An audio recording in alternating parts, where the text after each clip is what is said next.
Assalamualaikum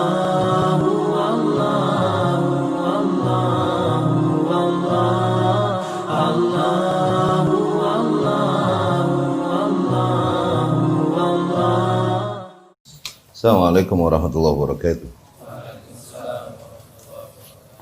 Bismillahirrahmanirrahim. Walhamdulillahi wa qad kafa.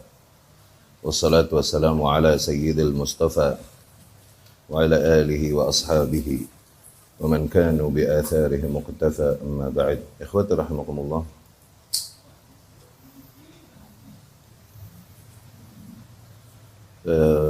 Negeri-negeri kaum muslimin akhir-akhir ini ramai dengan pembicaraan yang sedang panas, yaitu apa? Apa yang dilakukan oleh kafir, alaihi minallah ma yastahiqu, kelak ia akan mendapatkan dari Allah apa yang dia layak dapatkan dari pembelaan terhadap pencela Rasulullah sallallahu alaihi wasallam. Ya, sesungguhnya tidaklah melakukan hal demikian, ya, kecuali orang yang memang benar-benar tidak memberikan tempat di hatinya kepada Islam, pada Allah Subhanahu wa ta'ala, apalah lagi kepada Rasulnya sallallahu alaihi wasallam. Berangkat dari hal itu, tatayar al-kalam, mulailah perkataan, ungkapan, pernyataan beterbangan di mana-mana dari para kaum muslimin. Tapi kita lihat dan kita sayangkan dari beberapa ikhwah yang padahal udah bertahun-tahun ngaji, katanya ngaji salaf, masih juga keder di dalam menyikapi fenomena demikian. Ya, kemudian ada pertanyaan, ngaji apa aja selama ini berarti? Terus ngaji apa aja? Inilah permasalahan ketika sebagian pemuda-pemuda kita, saudara-saudara kita berpaling dari kajian-kajian akidah dan manhajiyah. Ini adalah sesuatu yang tabu dan menyeramkan, apalagi kalau sampai titik mengatakan, membicarakan tentang seseorang dan kesesatannya. Ini tabu, luar biasa. Pembahasan konsep yang seharusnya akidah dan manhaj, dan kemudian seringkali disebutkan dengan contoh kekeliruan yang dilakukan oleh individu-individu tertentu. Dengan apa yang dikatakan atau dengan apa yang dilakukannya, ungkapan-ungkapannya atau dakwahnya ini itu. Ini tabu. Karena apa? Nggak sesuai dengan selera pasar dakwah. Akhirnya banyaklah asatidz yang berpaling dari pembahasan itu, atau emang mereka sendiri atau para dai sendiri emang nggak paham kajian itu, nggak terlalu memahami itu, atau hatinya memang nggak menerima kaidah-kaidah kebenaran yang seringkali tidak sesuai dengan selera. Kebanyakan manusia demikian. Walhasil, ketika terjadi fitnah-fitnah yang terjadi, pada keder, nggak punya pegangan, karena nggak pernah bahas demikian. Hal-hal yang sebenarnya mendasar, hal-hal yang sebenarnya nggak usah dipertanyakan lagi, apalagi udah berapa tahun ngaji, nggak lama Ustaz, baru 6 tahun, baru 7 tahun, 6 tahun, 7 tahun, ngapain aja? Belajar apa aja? Belajar kulit doang, nggak belajar usul? Ini yang serem dari berpalingnya kita dari kajian-kajian akidah dan manhaj. Ini yang serem. Akhirnya terjadi ketika fenomena-fenomena demikian, kita mengambil langkah-langkah yang tidak sesuai dengan usul konsep akidah ahlus sunnah di dalam beragama. Dan kita nggak sadar, dan kita mengira bahwasanya kita melakukan hal demikian menjadi sebuah pahala perjuangan pengorbanan terhadap Islam. Tuh kenapa? Yang talik binal awatif. Dia berangkat dari perasaan dan hamasah, semangat. Ini yang terjadi. Nah, coba pertemuan singkat kali ini Anda mau sedikit bahas tentang kasus yang terjadi ini dan mengambil beberapa contoh sirah juga dari generasi terbaik, yaitu para sahabat radhiyallahu anhum, bagaimana mereka menerapkan nilai-nilai sebagaimana diharuskan di dalam syariat. Dan kemudian juga anjuran dan arahan para ulama. Okay? Kemudian bisa kita sesuaikan dengan apa yang terjadi di era ini atau di era-era yang akan datang. Jadikan ini kail untuk kalian. Yang dengan itu di waktu-waktu lain kalian bisa mencari ikan. Inilah fungsinya belajar kaidah-kaidah di dalam beragama. Di mana kaidah ini dengan itu kita bisa menghadapi banyaknya kasus dengan satu kaidah. daripada mempelajari kasus per kasus namun tidak mempelajari kaidahnya. Akhirnya setiap kasus yang terjadi padahal polanya sama dan hukumnya sama, kaidahnya sama, kita mesti bertanya lagi, keder lagi. Kenapa? Bukan kaidah yang dipelajari, bukan kaidah beragama. Jadi hanya tren, hanya sebagai tren, tapi esensinya nggak dapat. Chemistry, akidah ini nggak dapat. Ya? Tayyib, bismillah. Ikhwah,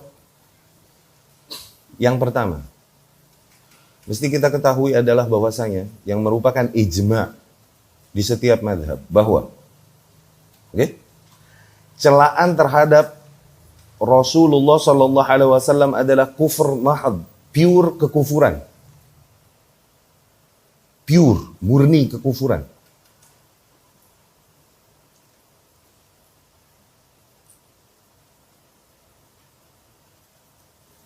Murni kekufuran.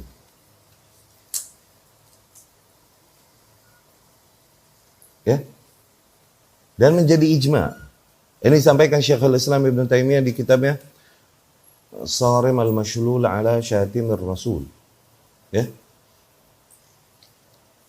ijma ini disampaikan Imam Auza'i rahimahullah, Imam Malik rahimahullah, dan lain-lain, Sufyan dan lain-lain, bahwasanya yang mencela Allah Subhanahu wa taala maka ditangkap oleh penguasa yang ada, dirikan atasnya hujah agar ia bertaubat. Kalau dia bertaubat, ampuni. Dia tidak bertaubat, penggal, eksekusi. Tapi mencela Rasulullah Shallallahu Alaihi Wasallam ditangkap oleh penguasa yang ada. Dia mau taubat mau enggak urusan dia dengan Allah. Tapi dipenggal wajib. Sekali lagi, yang mencela Allah Subhanahu Wa Taala ditangkap oleh penguasa yang ada yang berlaku, didirikan atasnya hukum, didirikan atasnya hujjah agar ia bertaubat. Kalau dia bertaubat, diampuni. Tapi kalau misalnya dia tidak bertaubat, maka dipenggal. Itu mencela Allah Subhanahu. Adapun yang mencela Rasulullah Shallallahu Alaihi Wasallam ditangkap. Dia mau taubat mau enggak, urusan dia dengan Allah. Diberi waktu, tapi harus dipenggal. Zahirnya seseorang akan bertanya, kok demikian? Seolah-olah kita lebih membela Rasulullah Sallallahu Alaihi Wasallam daripada Allah sendiri Subhanahu wa Ta'ala. Maka ulama berkata illahnya di dalam hukum ini, illahnya zahir, jelas sebenarnya. Dikarenakan kenapa hukumnya demikian? Dikarenakan Allah Subhanahu wa Ta'ala adalah zat yang maha mulia dan maha suci. Kalaupun semua makhluk, semua manusia dan jin di setiap zaman menghina dan mencela Allah, itu tidak berpengaruh bagi zat Allah Subhanahu wa Ta'ala. Sebagaimana hadis qudsi, abdi law kana awwalakum wa akhirakum wa insakum wa jinnakum kanu ala afjar qalbi rajul wahid minkum ma naqasa dhalik min mulki syai'an. Wahai hambaku, andai saja seluruh kalian, seluruh jin dan manusia, sejak awal zaman penciptaan sampai akhir, semuanya berada dalam kondisi sekurang ajarnya hati seseorang di antara kalian, seburuk-buruknya hati seseorang di antara kalian, semuanya kayak Firaun katakan, itu tidak mengurangi kemuliaanku sedikit pun. Kekayaan Allah Subhanahu wa Ta'ala enggak berkurang. Allah Maha Mulia. Tapi Rasulullah Sallallahu Alaihi Wasallam bashar, human being, manusia, yang akan rusak nama baiknya ketika ada yang mencorengnya.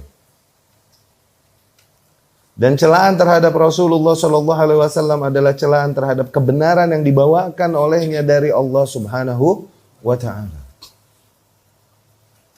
Ya, kalau Nabi Shallallahu Alaihi Wasallam masih hidup di zamannya, Nabi Shallallahu Alaihi Wasallam satu-satunya individu yang punya hak untuk memaafkan atau menghukumnya. Hak Nabi Shallallahu Alaihi Wasallam. Tapi setelah Rasulullah Shallallahu Alaihi Wasallam meninggal, tidak ada satu manusia pun di muka bumi yang punya hak untuk memaafkannya. Kepada siapa dia mau minta maaf? Ya. Dan itu ijma, mau madhab apa lagi? Anda nggak berbicara orang-orang yang berpaling dari akidah dan konsep ahlus sunnah yang mungkin punya ide sendiri berkata tentang kebebasan berpendapat dan kemudian berkata tentang nggak aneh itu. Nggak kita obrolin yang kayak gitu. Ini pendapat yang masih diakui di antara para ahlus sunnah. Ya. Dan demikian dipraktekkan juga oleh para sahabat radhiyallahu anhum. Itu yang pertama. Sepakat? Yang kedua, bahwasanya hudud, hukum-hukum yang didirikan, hukum potong tangan untuk pencuri, hukum cambuk untuk zina, hukum cambuk untuk peminum khamar, oke? Hukum rajam untuk zina dan lain-lain. Oke? Itu min salahiyatil hukumah, itu termasuk hukuk, hak-hak para penguasa. Bukan hukuk al-afrad walal jama'at. Enggak bisa individu-individu menyerukan hal tersebut, tidak juga bisa ormas-ormas yang ada menyerukan hal tersebut. Enggak ada. Ketika mereka menyerukan kepada hal itu, maka mereka telah merampas hak penguasa. Tetap, kaidahnya demikian. Bolehkah seorang muslim menemukan pencuri yang ada kemudian mereka rame-rame potong, persekusi? Apa persekusi bahasanya? Oke? Persekusi. Ini praktek-praktek yang tidak dilakukan kecuali oleh para pengecut yang gak berani bertindak sendiri. Oke? Persekusi, beraninya rame-rame. Potong tangannya rame-rame, boleh gak? Atau gerebek sebuah rumah yang diduga di situ terjadi berkumpul seorang wanita dan lelaki di tempat tertutup ini itu dan kemudian disabetin 100 kali, boleh gak? Itu hak penguasa, gak boleh kan? Tetap, biar rapi. Demikian juga, apa yang dilakukan terhadap mereka yang mencela Rasulullah Shallallahu Alaihi Wasallam. Sahabat mengeksekusi mereka, ya, dengan perintah Rasul Shallallahu Alaihi Wasallam, dan Rasul sebagai penguasa pada saat itu. Dan ketika seseorang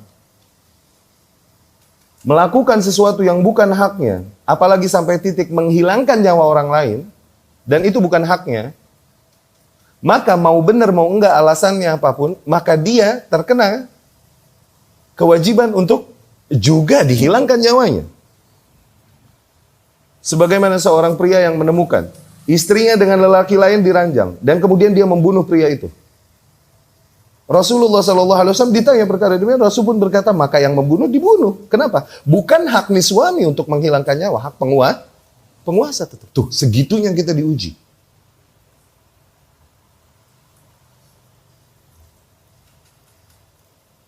Ya kan? Emang demikian diterapkan. Sebagaimana kita bertemu dengan seorang pembunuh, harusnya orang membunuh diapain? Qisas. Ya kan? An-nafsu bin nafs. Nyawa dibalasnya. Nah, kita ketemu seorang pembunuh di jalanan. Terus kita sabet lehernya, terpisahlah antara kepala sama badannya. Kita dibunuh juga. Kenapa? Kita menghilangkan nyawa tanpa hak. Karena bukan hak kita untuk mengambil nyawa itu. Itu tanpa hak itu. Kalaupun nih orang pembunuh dan layak dihilangkan nyawanya. Kecuali penguasa yang nyuruh. Tuh orang wanted dead or dead. Tuh orang dicari, diburu, mau mati ataupun mati. Nggak ada pilihan hidup. Bukan dead or alive, tapi dead or dead. Itu hak penguasa yang nyuruh. Dan Ahlus Sunnah adalah kaum yang paling rapih di dalam hal ini. Dalam beragama. Dengan kaidah-kaidahnya yang matin, manhaj yang hak, yang zahir, yang begitu jelas, terang, nyata, manhaj Ahlus Sunnah, konsepnya Ahlus Sunnah begitu terang. Sebagaimana dijanjikan Rasul sallallahu alaihi wasallam, konsep beragama kita ini terang.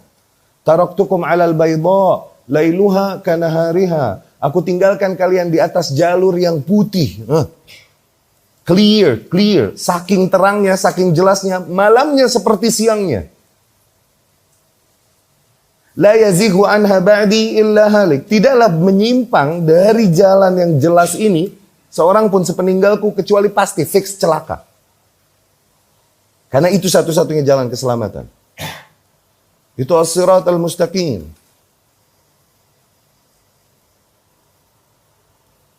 Konsep Ahlus Sunnah di dalam hal ini, dalam mentaati penguasa, memenuhi bagi penguasa hak-hak mereka, itu sangat jelas, rapi, udah diatur. Oke?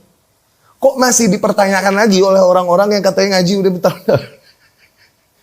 Masih dipertanyakan lagi hal ini. Ustaz, boleh nggak kita menyerukan boykot ini itulah. Kok mesti nanya lo?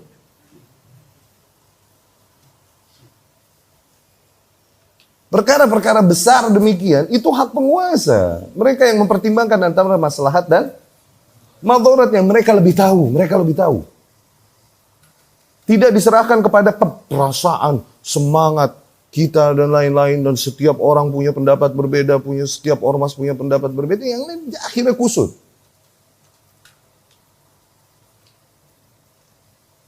Permasalahan besar demi hak penguasa untuk menilai, menimbang, dan mengambil sikap. Bolehkah seorang individu berangkat dari belanya, memboikot produk-produk demikian sebagaimana yang diserukan? Anda berikan dulu kesimpulannya dulu, ya. Nanti Anda uraikan dengan dalil-dalil dan kemudian kasus-kasus dari sirah nabawiyah. Zin?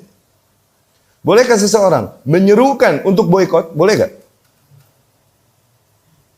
Kalau dia mau melakukannya pribadi, ini ada pertimbangan. Tapi menyerukan untuk umum, maka beda lagi. Dia mau menyerukan untuk pribadi, sebenarnya yang hitung maslahat madarat. Oke? Yang bekerja di pabrik-pabrik, yang kita musuhi dari negeri yang kita musuhi ini, para kaum muslimin. Sebutkan, kalau Anda sebut nanti jadi iklan. Produk-produknya, ntar gue dikata promosi lagi.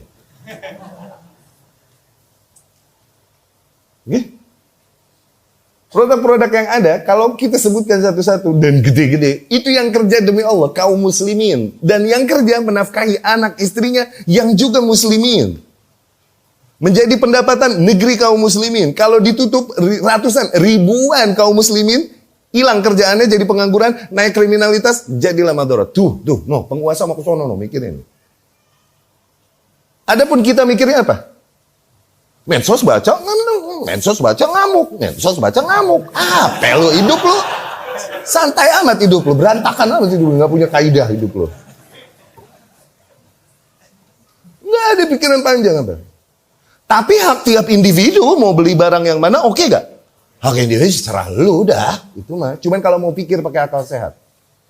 Apakah kau melemparkan panah ini benar-benar mengenai musuh atau justru mengenaimu atau mengenai kaummu? Seorang yang berakal sehat akan mempertimbangkan hal itu.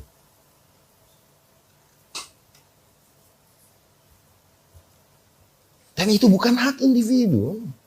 Kalau pemerintah yang nyuruh, sami'na wa ta'na. Mau digebuk lagi punggung gue, mau dibacok lagi, mau dirampas lagi hartaku. Iya kan? In daraba dhahrak wa in akhadha ma'lak. Kalaupun dipecut punggungmu, kalaupun mereka mencambuk punggungmu, kalaupun mereka merampas hartamu, kasih, udah,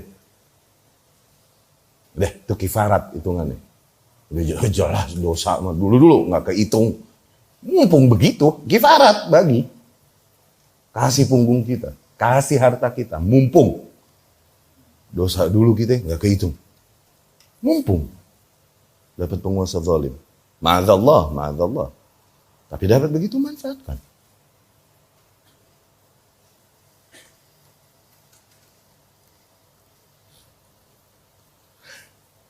Jelas.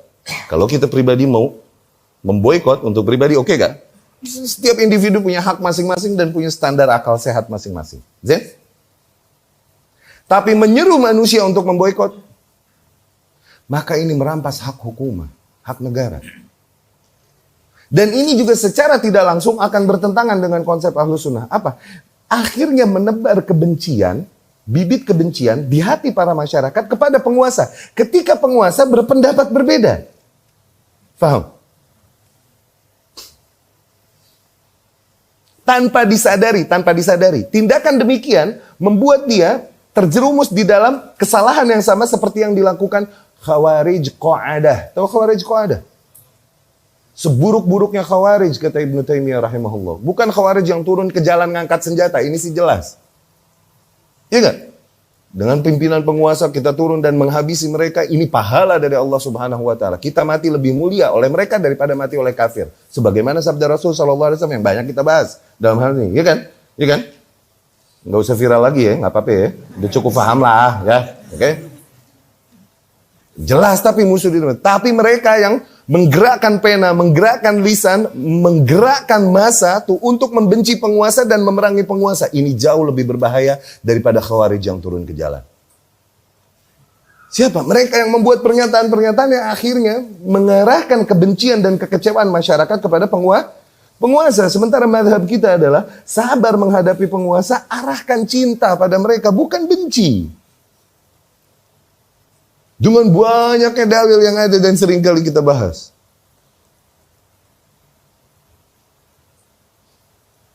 Iya kan? Di riwayat Imam Muslim rahimahullah dia khiyar a'immatikumul ladzina tuhibbunahum wa yuhibbunakum wa tusalluna ilaihim wa yusalluna ilaikum. Gitu kan? Sebaik-baiknya penguasa yang ada di antara kalian adalah yang kalian cintai mereka, mereka pun mencintai kalian. Kalian mendoakan kebaikan untuk mereka, mereka mendoakan kebaikan untuk kalian. Wa syirar a'immatikum, dan seburuk-buruknya penguasa kalian, alladzina tubghidunahum wa yubghidunakum.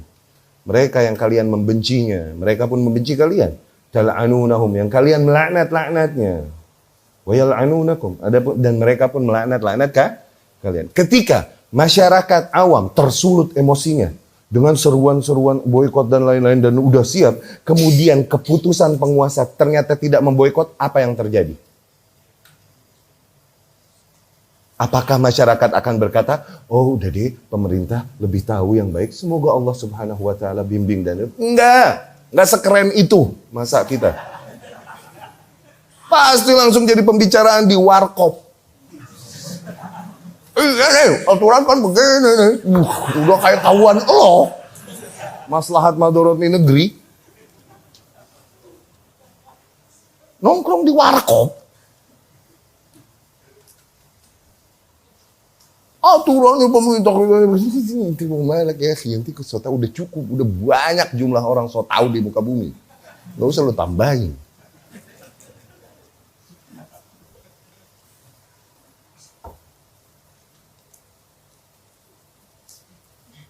Maka bolehkah seseorang menyerukan, apalagi dalilnya dalil perasaan. Kita kalau ada istri kita dihina, anak kita dihina, apakah kita akan dalil apaan tuh? Kalau ada keluarga kita disakiti, dicela, apakah kita akan apa? Kemana qala Allah, qala Rasul, kemana contoh praktek salaf? Kemana usul manhaj akidah Ahlus Sunnah? Kemana ijazahnya yang sampai S3?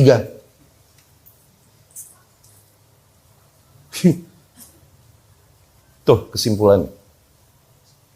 Yang nanti akan kita uraikan. Tayyib. Dan ikhwah, masa-masa fitnah demikian selalu Anda sampaikan. Sebagaimana dikatakan para ulama, para imam rahimahumullah, jazallahu annal fitana khairan. Semoga Allah subhanahu wa ta'ala memberikan ganjaran kepada fitnah-fitnah yang terjadi. Kenapa? Fitnah ini sangat berjasa buat kita ya akhi. Kenapa? Baca, siapa yang di atas akidah Ahlus Sunnah, siapa yang sebenarnya enggak, cuman kita kira selama ini di atas konsep buat kalian yang masih peduli manhaj.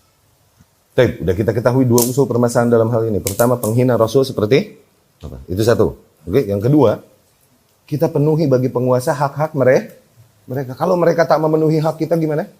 Sebagaimana Rasul katakan sallallahu alaihi wasallam, addu ilaihim haqqahum wasalullaha haqqakum. Penuhi saja sudah hak mereka. Hak kalian, yakni yang tidak dipenuhi oleh para penguasa, mintalah saja pada Allah. Sudah. Udah. Baru kasus dari praktek para salafus saleh tentang hal ini. Ikhwati rahimakumullah. Sa'ad bin Abi Waqqas radhiyallahu anhu bercerita dalam banyak riwayat. Lamma fataha Rasulullah sallallahu alaihi wasallam Makkah, ketika Rasul sallallahu alaihi wasallam menaklukkan kota Makkah, ammanan nasa jami'an. Rasul sallallahu alaihi wasallam berangkat dari generous kedermawanan Rasul sallallahu alaihi wasallam dan bijaknya, dia memberikan janji keamanan kepada semua penduduk Makkah. Yani Rasul segitu disakitinnya, dicelaknya, benar-benar dizalimi oleh para penduduk Mekah, tapi Rasul sallallahu alaihi wasallam kemudian justru memberikan keamanan, janji keamanan kepada semua penduduk Mekah. Ma'ada sittah, kecuali pada 6 orang. orang ini, Rasul Shallallahu Alaihi Wasallam meminta kepada para sahabatnya bahwa mereka nih 6 orang ini wanted, dead or dead. Rasul bilang Shallallahu Alaihi Wasallam, uqtuluhum haitsu wajadtumuhum, uqtuluhum walau wajadtumuhum muta'alliqina bi astaril Ka'bah. Bunuh mereka kalaupun kalian temukan mereka sedang bergelantungan di sitar, di kiswahnya Ka'bah. Enggak boleh menumpahkan darah di Masjidil Haram, betul? Tapi mereka yang kalian temukan lagi bergelantungan di sitar Ka'bah lagi, tumpahin darah mereka. Lihat, disamakan dengan ular, anjing hitam yang boleh kita bunuh kalaupun di Masjidil Haram. Enggak boleh membunuh di Masjidil Haram, awas. Tapi pengecualian, kalau yang ditemukan adalah nih mereka atau ular atau anjing hitam di Masjidil Haram, maka bunuh, pahala itu. Oke? Kanu arba'ah rijal wa mura'atan. 6 orang ini 4 laki 2 perempuan. Oke? 4 laki ini adalah Abdullah ibn Khattal, Abdullah ibn Abi Sarah, Ikrimah ibn Abi Jahal,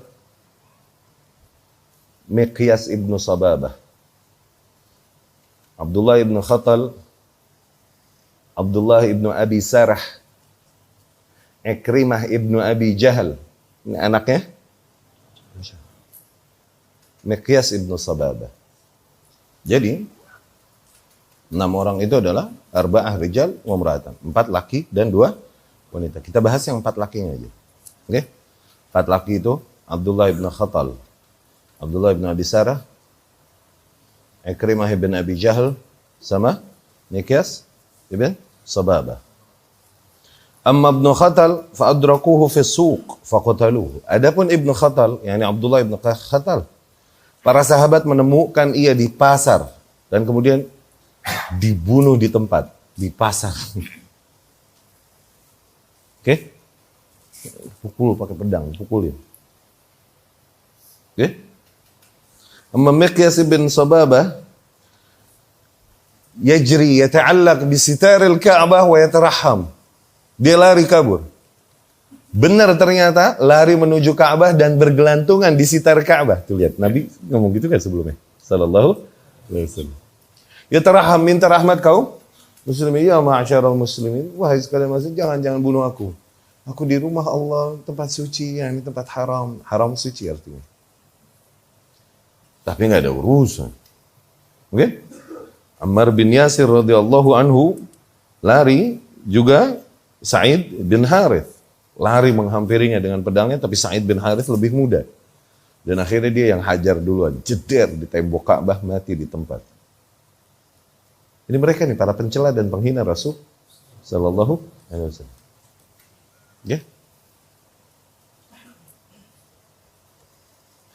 Ikrimah farra ila al-bahr rakiba safinah hariban. Dia kabur, terus lari sampai ketemu laut, naik perahu. Harib, kabur. Zain?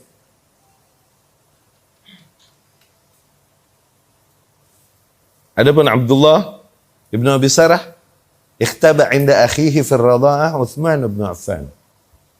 Abdullah bin Abi Sarah bersembunyi, minta perlindungan sama saudara sesusuannya, yaitu Uthman bin Affan radhiyallahu anhu. Masih saudara sesusu. Oke? Ikrimah ibn Abi Jahal fi bahar, di laut. Idhabbat rih asif, taunya apa? Storm, badai besar luar biasa, dihantam angin yang besar. Dan wallah, kalau kita tahu laut kalau lagi badai, itu sampai nahkodanya berkata kepadanya, ya ahlas safina i'lamu, wahai para penduduk perahu, ketahuilah, anna alihatakum lan tanfa'akum huna, bahwasanya Tuhan-Tuhan kalian ini nggak akan bermanfaat bagi kalian di sini. Berhala-berhala yang kalian sembah nih di sini nggak ngaruh. Akhlisu lillahi du'a, maka ikhlaskanlah doa hanya kepada Allah. Ikhlaskan apa? Totally buat Allah, ngepol buat Allah. Minta pendidik, hanya Allah yang bisa menyelamatkan kalian. Oke? Ini sebagaimana yang Allah kabarkan tentang mereka. Itu syuf, hatta kaum musyrikin punya tauhid ini. Oke? Itu tauhid rububiyah. Ya? Ikrimah berkata di dalam hatinya, wallahi la illam yunjini fil bahri illallah, faman anjani fil bahri illahu. Demi Allah, kalau tidaklah dapat menyelamatkanku di lautan kecuali Allah, maka siapa yang dapat menyelamatkanku di daratan? Kecuali hanya Allah. Fanazar, dia bernazar. Lillahi alaihi. Lau anjani Allah, yakni Allah punya hak atasku, kewajibanku kepada Allah. Apabila Allah menyelamatkanku, okay, aku akan menemui Muhammad sallallahu alaihi wasallam. Bertaubat, menyerah kepadanya, berislam, begitu? Wala ajidannahu afuwan karima, dan sungguh aku akan menemui Muhammad sebagai seorang yang pemaaf dan orang yang mulia. Ternyata benar diselamatkan oleh Allah Subhanahu wa ta'ala. Ikrimah pun menghampiri Rasulullah sallallahu alaihi wasallam dan kemudian bertaubat dan kemudian berislam kepada Rasulullah, kepada Allah Subhanahu wa ta'ala, bersyahadat. Oke? Fahasuna islamu. Akhirnya rekor Islamnya baik. Luar biasa. Ikrimah bin Abi Jahal menjadi salah seorang pahlawan di antara pahlawan-pahlawan kaum muslimin, padahal lahir dan besar ya tarabba di rumahnya Abu Jahal. Oke? Anaknya Abu Jahal. Nah, Abdullah bin Abi Sarah ini yang nyumpet di rumah siapa? Utsman bin Affan. Da'a Rasulullah sallallahu alaihi wasallam ila al-bai'ah al-'ammah. Rasul menyeru para penduduk Mekah untuk bai'at umum. Ayo, bai'at, sumpah setia. Oke? Akhirnya datanglah para manusia membaiat Rasulullah sallallahu alaihi wasallam satu per satu, itu perwakilan kaumnya. Zaid. Kemudian Utsman bin Affan radhiyallahu anhu, Utsman bin Affan datang membawa Abdullah bin Abi Sarah. Yakhtabi wara'ah. Dia bersembunyi di belakang Utsman bin Affan radhiyallahu anhu. Zaid. Ketika Utsman bin Affan di hadapan Rasulullah sallallahu alaihi wasallam, ia membawa saudaranya ini, saudara sesusuannya Abdullah bin Abi Sarah, dia berkata, "Ya Rasulullah, bai' Abdullah." Wahai Rasulullah, bai'atlah Abdullah. Tuh, dia memberi syafaat pada, ini memberikan rekomendasi untuk memaafkan Abdullah bin Abi Sarah. Rasul pun kaffayada, menahan tangannya dan berpaling mukanya. Tuh, sebenci itu Rasul sallallahu alaihi wasallam dengan semua kemuliaan dan lain-lain, sampai segitu sakit hatinya kepada Abdullah bin Abi Sarah. Abdullah bin Abi Sarah ini tadinya katibul wahyu, penulis wahyu. Muslim enggak?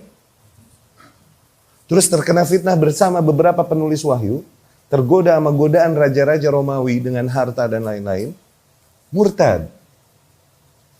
Dan kemudian berbicara yang enggak-enggak tentang Rasulullah SAW. Di antara pernyataan mereka nih yang murtad nih, "Inna Muhammadan la yadri illa ma katabtulah." Muhammad nih nggak tahu apa-apa kecuali apa yang aku tuliskan baginya. Segitunya loh. Tapi Utsman bin Affan minta, "Ya Rasulullah, sudahlah, baiat." Kalau udah dibaiat berarti berada di bawah kuasa Rasul sallallahu alaihi wasallam, sumpah setia kepada Rasulullah sallallahu alaihi wasallam, dan dia berislam. Maafkanlah. Rasul membuang mukanya, masih menahan tangannya. "Ya Rasulullah, bai' Abdullah. Ya Rasulullah, bai'atlah Abdullah." Rasul sallallahu alaihi wasallam masih membuang juga mukanya. Enggak mau.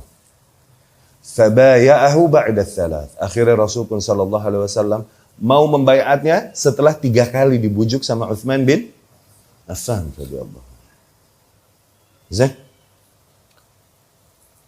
Berarti Abdullah bin Abi Sarah radhiyallahu anhu. Udah. Semoga Allah Subhanahu wa taala mengampuni apa yang telah terjadi padanya. Zain. Kemudian tahu setelah membaiatnya Rasul berkata apa kepada para sahabat yang ada di belakangnya dan melihat kejadian itu? Rasul marah kepada mereka. "Alaysa fikum rajul rasyid?" Kepada para sahabat. Tidakkah ada di antara kalian orang yang akalnya rada beres, yang punya inisiatif? "Izra'ani kafaftu yadi an bai'ati hadha." Ketika dia melihatku menahan tanganku dari membaiatnya, "Falyakum wal yadrib 'unuq hadha." Berdiri kayak sabet lehernya langsung, yakni penggal. Kenapa diam aja pada? Digituin no sama Rasul. Segitunya loh. Halalnya darah orang yang Rasul SAW halalkan. Kenapa diam aja? Nggak ada yang cukup inisiatif kan di antara kalian? Para sahabat langsung melihat Rasul marah kan. Marahnya Rasul ini marahnya Allah bro. Baik-baik loh. Ya Rasulullah ma adrana ma fi nafsik ya Rasulullah. Bagaimana kami tahu apa yang ada di dalam hatimu? Laula aumata ilaina basarak. Mengapa kau tak beri kami kode-kode mata begitu? Kita bangun, kita sahabat lehernya dikadek, beheungna ku aing.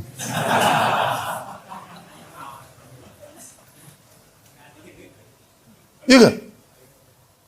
Rasul berkata sallallahu alaihi wasallam, "Innahu la yanbaghi lin-nabi an takuna lahu kha'inatul a'yun." Enggak pantas bagi seorang nabi untuk memberikan pengkhianatan mata. Pengkhianatan mata nih, zahirnya gimana tapi matanya memberikan pengkhianatan gitu. Enggak pantas buat nabi melakukan itu.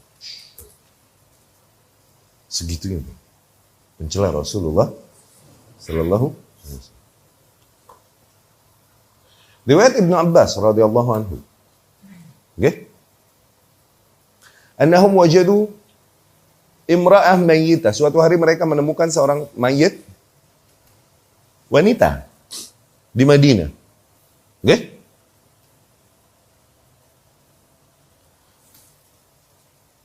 Ada jasad nih, dibunuh. Dikumpulkanlah para manusia oleh Nabi SAW. Dan Nabi pun langsung berkata kepada para manusia,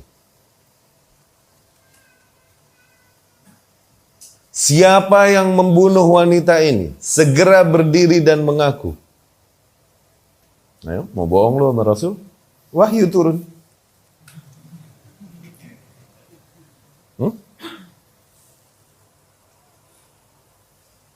Siapa yang berani bohong sama Rasulullah sallallahu alaihi wasallam? Ummul Mukminin Aisyah radhiyallahu anha. Ummina, wanita. Lagi tidur nih, Rasul jatah lagi malam beliau radhiyallahu anha. Tahu-tahu malam Rasul sallallahu alaihi wasallam terbangun, okay? Dan kemudian keluar rumah. Ummul Mukminin asabatni ghirah. I was so jealous gitu. Aku cemburu luar biasa. Kemana nih? Diikutin sama Ummul Mukminin, Aisyah pelan-pelan diam-diam tuh. Oke? Ternyata Rasul ke Baqi. Dan kemudian di situ dia berdoa kepada para penduduk Baqi. Kelar gak lama pulang balik kembali. Dia lihat Rasul mau balik, dia lari buru-buru masuk lagi kamarnya dan tidur ngadep tembok. Oke? Rasul pun sallallahu alaihi wasallam pulang. Sallama tasliman, gaya salam Rasul kan, dia memberikan salam yang yusmi' al-yaqdhan wa la yuqidh an-na'im. Membuat orang yang masih bangun dengar, tapi nggak juga membangunkan orang yang udah tidur. Itu level salamnya Rasulullah sallallahu alaihi wasallam. Yusmi' al-yaqdhan wa la yuqidh an-na'im. Membuat orang yang masih bangun dengar, kira-kira nggak juga ngebangunin orang yang udah tidur. Begitu Rasul pun sallallahu alaihi wasallam tidur di samping Ummul Mukminin Aisyah. Terus dia lihat dadanya naik turun, ngos-ngosan nih punggungnya. Ma bik ya Aisyah? Ada apa denganmu wahai Aisyah? Oke? Aisyah menjawab, enggak. Ma bik ya Aisyah? Kenapa nih? Aisyah ini panggilan sayang Rasul sallallahu alaihi wasallam. Ada apa nih Aisyah? Enggak. Syuf Rasul bilang, akhbirini aw la yukhbirannani al-latiful khabir. Bilang enggak? Atau zat yang maha tahu, lagi maha lembut yang akan mengkhabarkannya padaku. Ayo lo, berani bohong? Akhirnya Aisyah cerita, tadi waktu kau keluar aku cemburu ya Rasul, aku mengejarmu di belakang. Oh, jadi rupanya engkau, bayangan hitam di depanku tadi. Oh, gitu. Nah ini dikumpulin para manusia, dia bilang, yang ngebunuh nih orang, nih wanita, bangun berdiri ngaku. Siapa yang berani? Faqama syekh a'ma yatazalzal. Berdirilah seorang kakek tua bergetar ketakutan. Ana qataltuha ya Rasulullah. Aku yang membunuhnya ya Rasulullah. Panggil. Tanya. Kenapa kau membunuhnya? Syuf, lihat betapa setianya nih orang tua kepada Rasulullah sallallahu alaihi wasallam. Lihat. Innaha kanat imra'ati. Sesungguhnya dia ini istriku. Istrinya loh. Dan dia mengungkapkan betapa cintanya sama istrinya. Barahbi, dia begitu berbakti dengan baik padaku. Tuh lihat. Seorang lelaki Arab sampai bilang, ini wanita berbakti dengan baik kepadaku, berarti ini wanita pelayanannya luar biasa. Oke? Pelayanannya luar biasa tuh. Kepada nih kakek tua lagi, buta lagi. Oke? Wali minha, dan bahkan aku punya 2 anak darinya. Bagaikan permata bagi hatiku. Lelaki, tua, buta, dapat istri yang sangat berbakti, bahkan dapat anak darinya, beruntung luar biasa gak? Beruntung kan? Walakinnaha kanat tasubbuk wa tashtumu. Tapi dia seringkali mencelamu dan menghinamu ya Rasul. Kuntu nahaituha anhu. Udah berulang-ulang aku larang, jangan-jangan, tapi begitu dia mengulang-ulang dan terus mencela-celamu ya Rasulullah. Tuh. Gitu. Sehingga di suatu malam dia mencelamu dengan celaan yang aku tak sanggup lagi menahannya. Maka di malam itu ketika dia tidur, aku tutup dia dan aku taruh pisau di perutnya dan aku tindih dengan badanku. Matilah dia di tempat. Oke? Akhirnya nih wanita, akhirnya Rasul berkata sallallahu alaihi wasallam dari penjelasan ini. Inna nashhad anna damaha hadar. Sesungguhnya kita bersaksi bahwasanya memang darah nih wanita layak ditumpahkan. Karena mencela Rasul. Nah, di sini ada celah sedikit. Awas. Berarti bolehkah dia melakukan tindakan tanpa izin Rasul, tanpa perintah Rasulullah sallallahu alaihi wasallam? Oke? Rasul sallallahu alaihi wasallam bukan seseorang yang bisa didustai. Bukan bisa didusta. Kalau nih orang bohong, wahyu turun sama Rasul sallallahu alaihi wasallam. Zin? Dan tidak menjadi kaidah seseorang sebebas itu membunuh seseorang dengan hujah mencela Rasul sallallahu alaihi wasallam. Akhirnya apa yang terjadi? Berantakan. Adik dengan kakak berebutan warisan, bunuh kakaknya atau bunuh adiknya, bilang dia mencela Rasul. Tuh, ajib gak? Atau SMA fulan tawuran dengan SMA alan. Dengan hujah SMA itu mencela Rasulullah sallallahu, boleh gak? Berantakan gak kehidupan kita? Nah, tapi Rasul ngasih kenapa? Rasul SAW bisa tahu hakikat perkara. Nah, yang tekanil hawa, in huwa illa wahyu yuha. Nah, sekarang penguasa mana yang bisa tahu nih bohong apa enggak?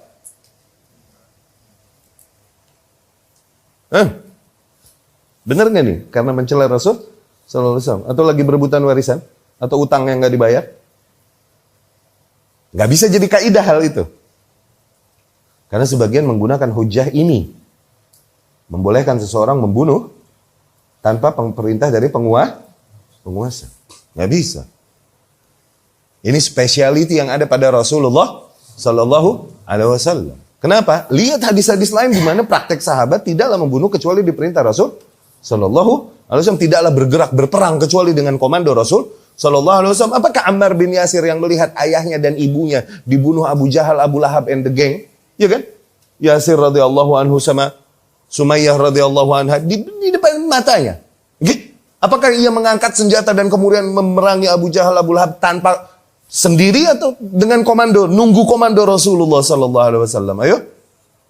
Nunggu komando. Nggak bisa dengan berangkat dari emosi, dendam. Ini yang lagi kau bela nih agama atau Rasul atau hawa nafsumu, dendammu. Awas. Ini saru. Kalau kau memang benar membela agama dan membela Rasulnya sallallahu alaihi wasallam, ikutin aturan mainnya. Demikian kita katakan kelirunya jihad-jihad yang diserukan di beberapa negeri. Kenapa? Ini lagi belain Islam beneran, oke? Atau berbicara balas dendam dari keluarga yang dibantai, sepupu yang dibunuh, ayah yang dibantai, tanah yang dirampas. Lagi bicara apa? Karena kalau lagi dalam rangka membela agama Allah subhanahu wa ta'ala, membela Allah dan Rasulnya sallallahu alaihi wasallam, ikutin aturan mainnya. Jangan improve, bikin-bikin sendiri. Ikutin manhaj Rasulnya sallallahu alaihi wasallam. Sebagaimana para sahabat yang juga dizalimi, disakiti oleh para kufar. Apakah mereka membalasnya tanpa komando Rasul sallallahu alaihi wasallam berjihad gitu tanpa komando Rasul, atau menunggu diseru Rasul sallallahu alaihi wasallam? Paham nggak? Paham nggak? Rapi kan beragama kita. Jadi nggak ada hujah celah buat seseorang yang mau menunggangi alasan-alasan demikian untuk membenarkan hawa nafsunya. Ya? Bisa difahami? Demikian Ahlus Sunnah, rapih beragama, kaidahnya ada. Nggak pakai emosi, tidak membangun agama mereka di atas apa yang mereka imani dari berita medsos. Oke? Ya akhi, kita ini agama dari qala Allah, qala Rasul, sama qala sahabat, qala khulafaur rasyidin. Rapi, bukan qala medsos. Qala Facebook, qala Twitter.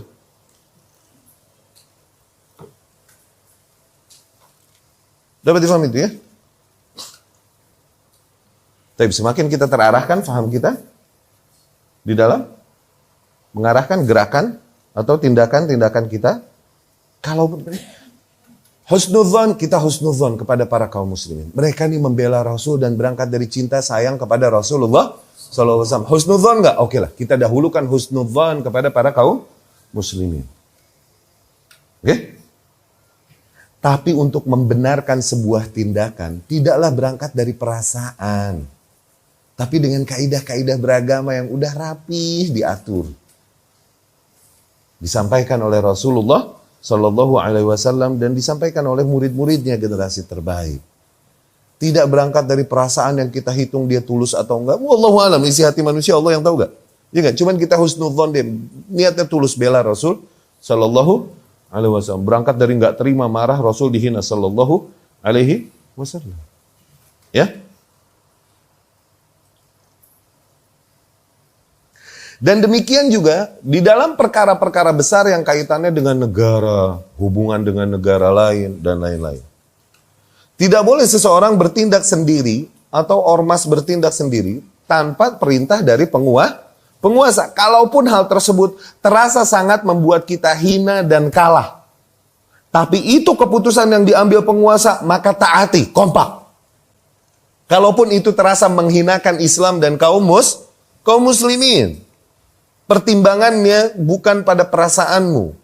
Haknya pun bukan pada hakmu untuk mengambil langkah seperti apa. Tapi pada mereka yang Allah takdirkan kuasanya atas kita dengan berangkat dari keadilannya, kemahatauannya. Ya? Ikhwati rahimakumullah.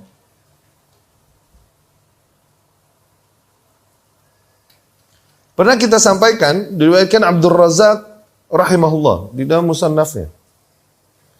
Bahwasanya ini kisah-kisah tentang maghazi. Maghazi ini ghazwah-ghazwah, perang-perang yang terjadi di zaman Rasul Sallallahu Alaihi Wasallam.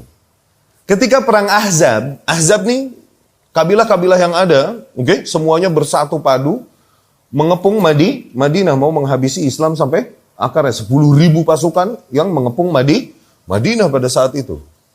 Oke? Yahudinya, musyrikin Arab semuanya bersatu untuk menghabiskan Rasul SAW bersama para sahabatnya dan orang-orang atau kabilah-kabilah yang punya perjanjian damai bahkan dengan Rasul SAW mengkhianati perjanjian mereka seperti kabilah-kabilah Yahudi yang ada. Oke? Zen? Mengepung Madinah. Nah, di antara langkah politis yang Rasul SAW ambil adalah, oke? Nabi SAW mengutus surat kepada Uyainah ibn Hisan. Okay? Yang pada saat itu dia menjadi pemimpin dari kabilah Ghatafan yang bergabung bersama Abu Sufyan mengepung Madinah. Di antara kabilah-kabilah yang mengepung, kabilah besar di antaranya kabilah Ghatafan mengepung Madinah. Nabi mengutus surat kepadanya.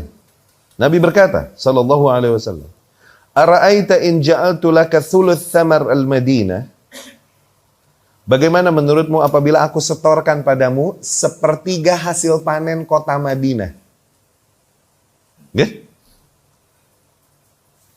Rasulullah SAW menawarkan hal tersebut. Atarji' biman ma'ak wa tukhadzil bainal ahzab. Maukah kau kembali ke kaummu sudah dan meninggalkan koalisi. Ahzab di sini maknanya koalisi. Oke, koalisi kabilah-kabilah yang ada. Dan meninggalkan mereka. Oke? Ini sebenarnya gaya politik Rasulullah Shallallahu Alaihi Wasallam ketika satu keluar dan besar jumlahnya akan menggoyangkan mental yang lain di situ. Ini sebenarnya gaya politik Rasul Shallallahu Alaihi Wasallam. Cuma zahirnya hina nggak? Bayar nih, hina nggak zahirnya? Nah kemudian akhirnya dibalas kepada Rasulullah Shallallahu Alaihi Wasallam.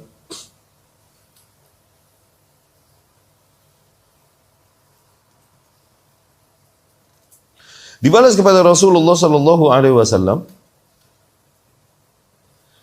oleh Uyainah ini, dan dia berkata, "In ja'alta liya syatr fa'alt." Apabila kau setorkan kepadaku setengah hasil panennya kota Madinah, oke deh. Ini bergain. Tadi ditawarin berapa? Sepertiga, setengah deh. Nawar gak?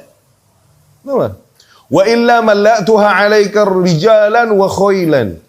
Kalau enggak setengah, maka aku akan nerobos masuk ke kota Madinah dan aku penuhi kota Madinah dengan kuda-kuda dan para pasukan. Begitu. Rasul pun berkata sallallahu alaihi wasallam, hatta usyawir Su'ud. Tunggu sampai aku bermusyawarah dulu dengan Su'ud. Su'ud ini jama' Sa'ad. Tokoh-tokoh di Madinah namanya Sa'ad gitu. Ini Sa'ad bin Mu'adz. Oke? Ada Sa'ad bin Zurarah radhiyallahu anhu. Ya? Rasul mau bermusyawarah dulu dengan mereka. Ada Sa'ad bin Mu'adz, Sa'ad bin Zurarah sama Sa'ad bin Ubadah. Rasul berkata kepada mereka, bagaimana menurut kalian? Gimana nih?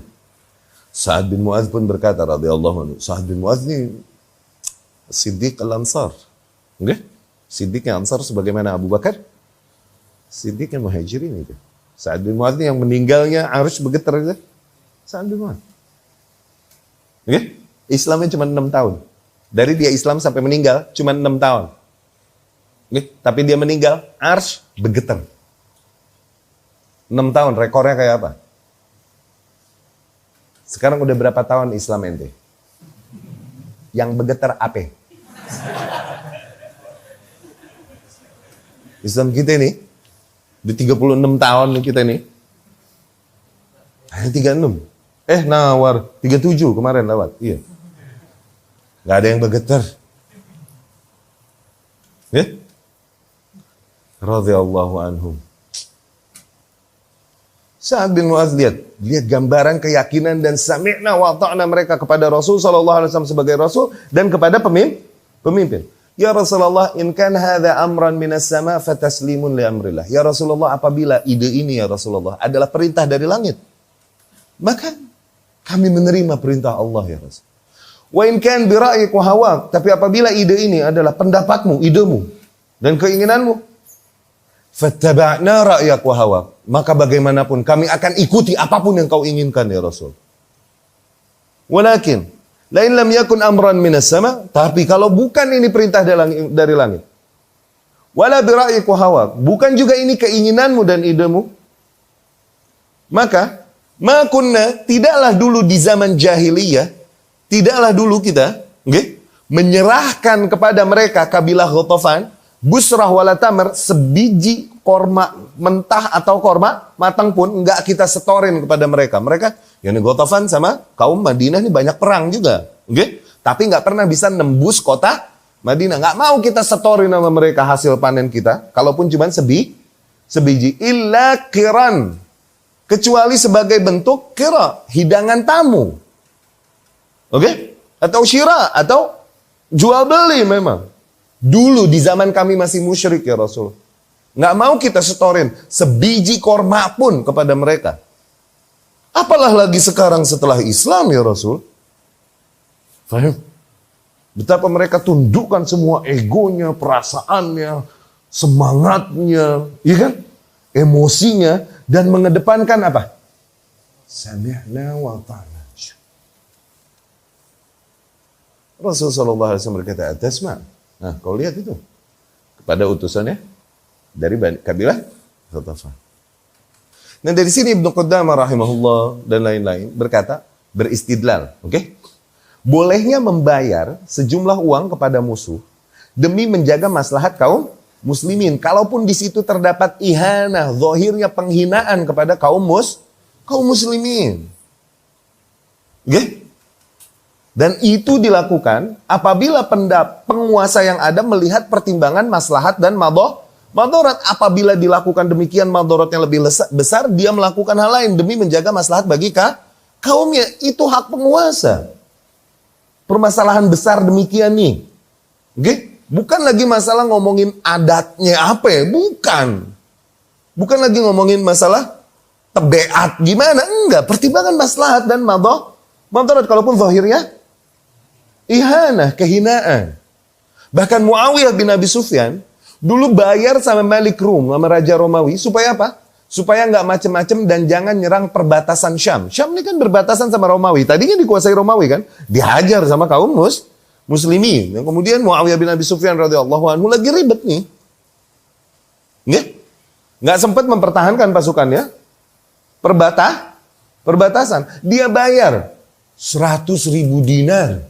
100.000 dinar kepada Raja Romawi, yataraham, minta rahmatnya, yakni supaya tidak nyerang perbatasan Islam, kaum muslimin yang ada di perbatasan, supaya nggak begitu tuh, dan supaya tidak membunuhi para sandera kaum muslimin yang ada pada para Romawi ini. Ternyata diterima nih oleh Raja Romawi, diterima nih 100.000, tapi tetap dibunuhi para sandera kaum muslimin.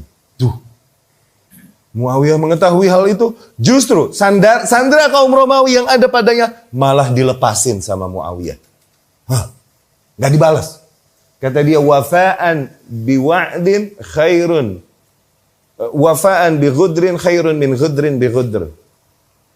Memenuhi janji, membalas orang yang mengkhilafi janji, itu jauh lebih baik daripada ingkar janji, melawan ingkar janji. Ini pasukan Romawi dilepasin sama Muawiyah. Dia ngelihat, oh nih Raja Islam begini, masuk Islam banyak. Oh begitu no Raja gue. Banyak yang masuk Islam akhirnya. Ini terjadi hal-hal demikian di dalam pertimbangan besar. Bukan lagi ngedepanin emosi atau tabiat. Ntar dulu, iya. Sepakat kita menghormati, mencintai Rasul SAW. Sepakat gak? Sepakat sama-sama. Cuman, ini agama lengkap nih tuntunannya. Gak pakai emosi. Paham ya? Lebih jauh lagi nih, Sulhul Hudaybiyah. Perjanjian damai Hudaybiyah. Rasul sendiri SAW. Di Sulhul Hudaybiyah, Rasul SAW ini kan datang bersama para kaum muslimin dari Madinah, udah pakai ihram kan, siap mau umroh, mau masuk Mekah. Loh, Mekah belum ditaklukkan, tapi Rasul menjanjikan bahwa kalian akan memasuki Mekah dan bertawaf di Mekah. Tuh, terus janji Rasul SAW berarti dari wahyu udah.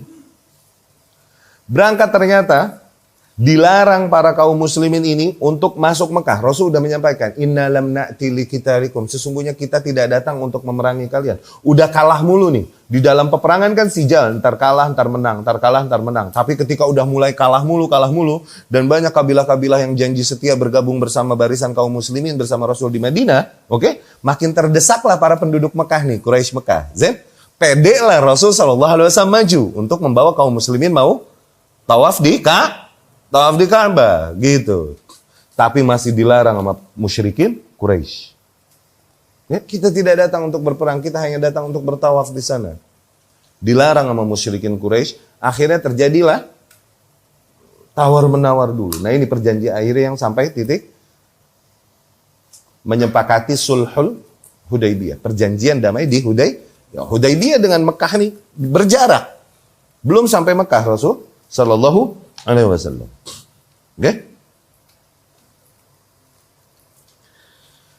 Delegasi Quraisy pada saat itu ganti-gantian, ada Suhail bin Amr, ada Urwah bin Mas'ud Ats-Tsaqafi, ya. Urwah bin Mas'ud Ats-Tsaqafi membujuk Rasul sallallahu alaihi wasallam dengan gayanya. Oke? mencoba mengambil janggut Rasul Sallallahu Alaihi Wasallam. Ini delegasi yang luar biasa nih. Dia biasa ngadepin Persia, Romawi, ini Urwah bin Mas'ud As-Saqafi sama Suhail bin Amr. Bujuk-bujuk Rasul Sallallahu Alaihi Wasallam ngambil hati gitu. Tayyib. Dia ambil jenggotnya gitu. Setiap kali dia mengambil jenggot Rasul Sallallahu Alaihi Wasallam, ini salah satu trik untuk mengambil hati orang yang bicara di Arab begitu. Biasanya dengan sadiq, dengan teman. Nggak pernah ini dilakukan pada musuh, gitu. Nah Rasul ini kan musuh mereka, Sallallahu Alaihi Wasallam. Tapi dia mau ngambil hatinya nih, oke? Supaya nggak usah masuk Mekah deh, balik, begitu. Dia pegang-pegang janggut Rasul Sallallahu Alaihi Wasallam. Tiap kali dipegang dari belakang Rasul nih Sallallahu Alaihi Wasallam, Mughirah bin Syu'bah getok tangannya pakai gagang pedang, kalau tok. Akhir yadakan Rasulullah. Akhir yadakan Rasulullah. Jauhin gak tangan lo dari Rasul. Jauhin gak tangan lo dari Rasul. Segitu belanya para sahabat kepada Rasul Sallallahu Alaihi Wasallam. Urwah bin Mas'ud Saqafi bertanya, siapa sih ini? Ketokin tangan gue katanya. Innahu Mughirah bin Syu'bah. Dia Mughirah bin Syu'bah, sepupunya. Segitu belanya sama Rasul Sallallahu Alaihi Wasallam, mau sepupu lagi. Malah di antara cara approach-nya nih, kurang ajarnya nih, katanya, udah, kalian ini tidaklah mengikuti kalian kecuali du'afa, masakin, kecuali orang-orang lemah dan orang miskin doang. Sudahlah. Tinggalkan Muhammad dan kembali pada kita. Yani kembali ke Makkah. Itu panasnya Abu Bakar digituin radhiyallahu anhu, dia maju dan berkata, "Anahnu nafirru wa nada'ah." Apakah kau kira kami akan kabur dan meninggalkannya, meninggalkan Muhammad? Umsus badrallat, kau hisap saja. Badr nih kemaluan, cuman bahasa kasar. Punya wanita. Kemaluan wanita, bahasa kasarnya apa? Nah, tuh. Badr nih di syair untuk mengungkapkan kata itu. Lat nih Lata, Tuhan mereka, Tuhan wanita itu ada, Lata. Lata ini menurut mereka wanita. Kau hisap saja kemaluannya Lat. Setajam itu Abu Bakar mengingkari. Abu Bakar yang terkenal dengan kemuliaan sifat, sahabat dan lain-lain sampai segitu tuh. Ngebelain Islam, ngebelain Rasul. Kau hisap saja kemaluannya Lat. Segitu loh. Setajam itu Abu Bakar ngomong. Kemudian datang Suhail bin Amr. Suhail bin Amr juga tawar-tawar sama Rasul Sallallahu Alaihi Wasallam. Enggak boleh masuk pokoknya kaum muslimin. Pulang tahun depan. Keras Suhail bin Amr. Urwah bin Mas'ud udah bilangin kaumnya, udah bilangin kaum Quraisy. Anda ini nggak pernah melihat para sahabat, para pengikut yang lebih cinta kepada orang yang diikutinya daripada para sahabat Muhammad Sallallahu Alaihi Wasallam mengikuti, mencintai Muhammad Sallallahu Alaihi Wasallam. Mereka bisa jadi berperang, berebutan ludah atau bekas air wudhu yang digunakan oleh Muhammad Sallallahu Alaihi Wasallam. Aku pernah ketemu pembesar Romawi, pembesar Persia. Tidak aku melihat seseorang dicintai oleh para pengikutnya sebagaimana Muhammad dicintai para pengikutnya. Hampir mereka berperang hanya berebutan ludah yang Muhammad Sallallahu Alaihi Wasallam ludahkan. Atau bekas air wudhunya dan lain. Segitu loh. Diagungkan ya Rasul, diakui keagungan Rasul Sallallahu Alaihi Wasallam. Padahal tadi dia dengan politiknya berkata, udahlah yang ikutan kalian ini orang-orang lemah sama orang miskin aja. Udah kembali sama kita tuh. Ngomongnya di depan begitu. Tapi di belakang kepada kaumnya diakui. Itu politik. Suhail bin Amr nggak ada urusan. Ud'u katiban. Panggil penulis. Akhirnya datanglah penulis. Mau menuliskan perjanjian damai. Yang tulis waktu itu Ali bin Abi Thalib radhiyallahu anhu. Uktub bi Ali, tulis Ali. Hadza min Muhammad ibn Abdullah. Ini dari Muhammad ibn Abdullah wa Rasulih dan Rasulnya sallallahu alaihi wasallam. Suhail berkata, tunggu. Kenapa Suhail? Kenapa lagi? Ma qatalnak in kunna na'lam. Law na'lam annaka Rasulullah ma qatalnak. Apabila kami juga meyakini bahwa kau Rasulullah, tidak akan kami perangi kau. Hapus Rasulullah. Bikin Muhammad bin Abdullah. Gitu. Allah. Ali berkata, Ali, kata Rasul SAW, hapus Rasulullah. Ali berkata, apa? Hapus Rasulullah? La wallah, kata Ali. Ali ngambek. Enggak, demi Allah. Aku saking yakin benar bahwa Muhammad adalah Rasul. Bahkan disuruh ngapus sifat Rasul, nggak mau. Ali radhiyallahu, la wallah. Saking cintanya sama Rasul sallallahu alaihi wasallam. Ali udah sumpah, nggak bisa dikorek udah. Udah wallah, oke? Rasul berkata, ya udah, mana tulisan Rasul? Itu ya Rasul. Rasul sendiri yang menghapus dengan tangannya. Segitu ngalahnya Rasul. Tulis Ibnu Abdullah, tulis Ibnu Abdullah. Dengan tangannya sendiri, dia menghapus sifat Rasul darinya demi maslahat kaum muslimin. Lagi pertimbangannya maslahat madarat gak? Kaum muslimin udah pada greget loh, kok Rasul ngalah mulu ini ya, begitu. Radhiyallahu anhum.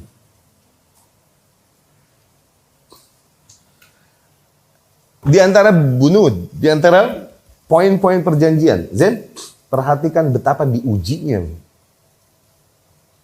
kaum muslimin di sini. Ya.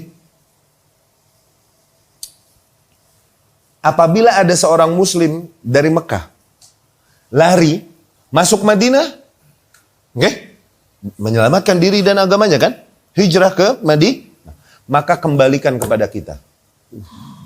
Gitu dong. Rusak nggak nama Rasul dan para kaum muslimin apabila seseorang datang berislam tapi mereka justru mengembalikannya kepada musuhnya, dan Rasul tahu apa yang mereka lakukan kepada para kaum muslimin di dalam kota Mekah. Rasul tahu.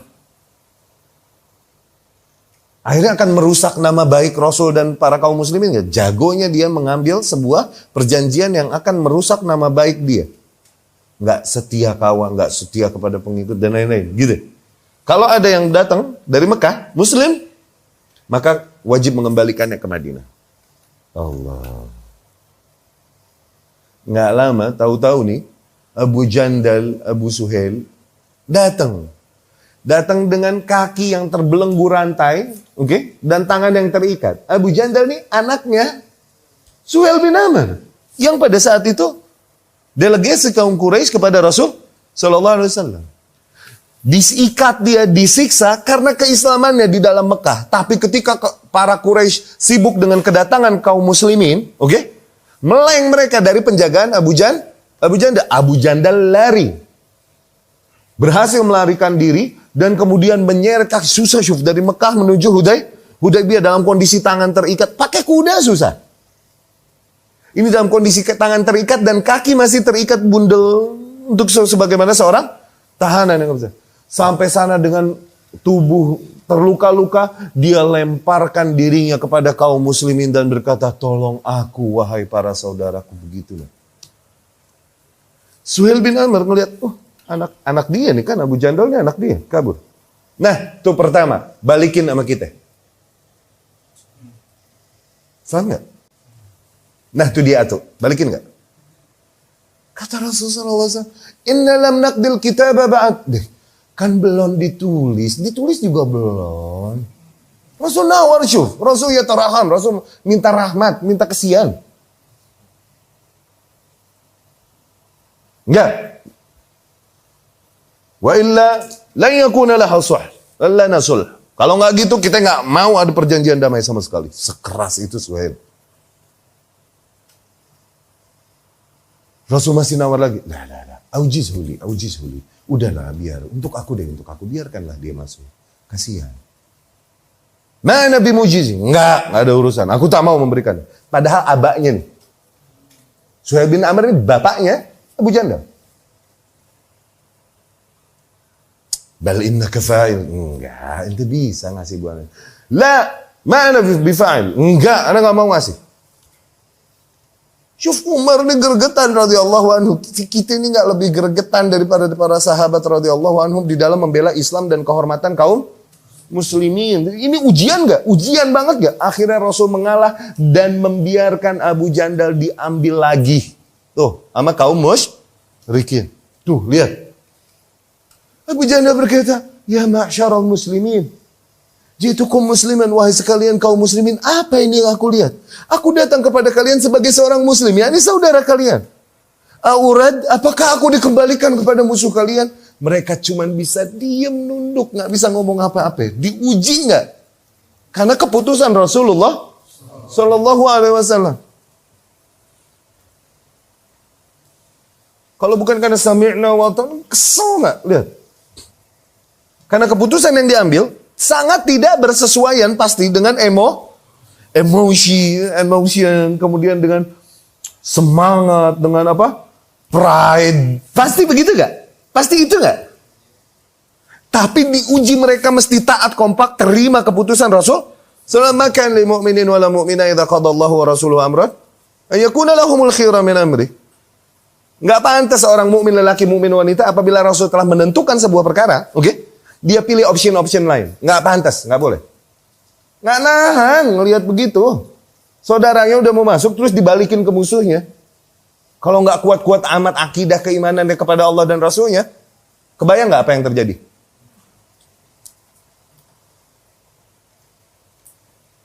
Hah?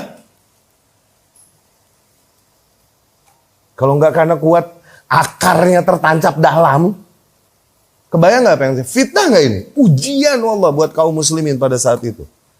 Mereka harus mendogma hati mereka bahwa Allah Subhanahu Wa Taala pasti akan memenangkan dan Rasul memang benar. Rasulullah Shallallahu Alaihi Wasallam apapun yang diambil pasti yang terbaik. Tapi zahirnya yang dilihat di mata mereka 180 derajat terbalik. Diuji nggak kaum muslimin itu? Hah? Kebayang nggak orang yang akidahnya, manhajnya nggak nancep-nancep amat? Kalau ada di masa itu, apa yang terjadi?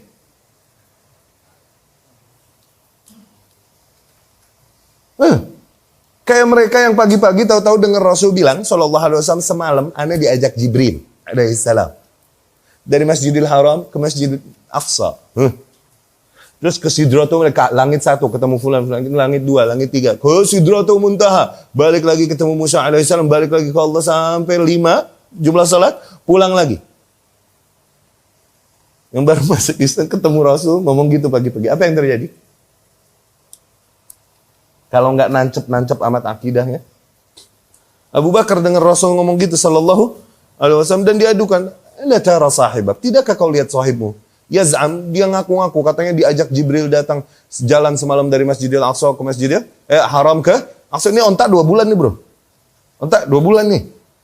Okay? Kemudian langit 1, langit 2, dan itu semua terjadi dalam satu malam. Abu Bakar radhiyallahu anhu, in kan qad qala, apabila dia yang bilang, oke, faqad sadaq, maka benar. Enggak mungkin dusta. Dari situ as-siddiq yang enggak nanggung. Keimanannya sama akidahnya enggak nanggung. Tapi kaum muslimin terutama juga Umar radhiyallahu anhum ajmain. Melihat Rasul sallallahu alaihi wasallam segitu ngalahnya, dan ngalahnya ini berarti zahirnya kehinaan enggak sih buat kaum muslimin? Sekali lagi, kita sepakat nggak? Zahir yang disepakati oleh pemimpin ini pada saat itu Rasulullah SAW adalah kehinaan nggak sih buat kaum muslimin? Disgrace nggak sih? Iya kan? Okay? Umar kesel. Dia berkata kepada Rasulullah SAW, udah greget aja kan Umar. Ya Rasulullah, alasna Rasulullahu haq. Bukankah benar kau Rasulullah? Iya.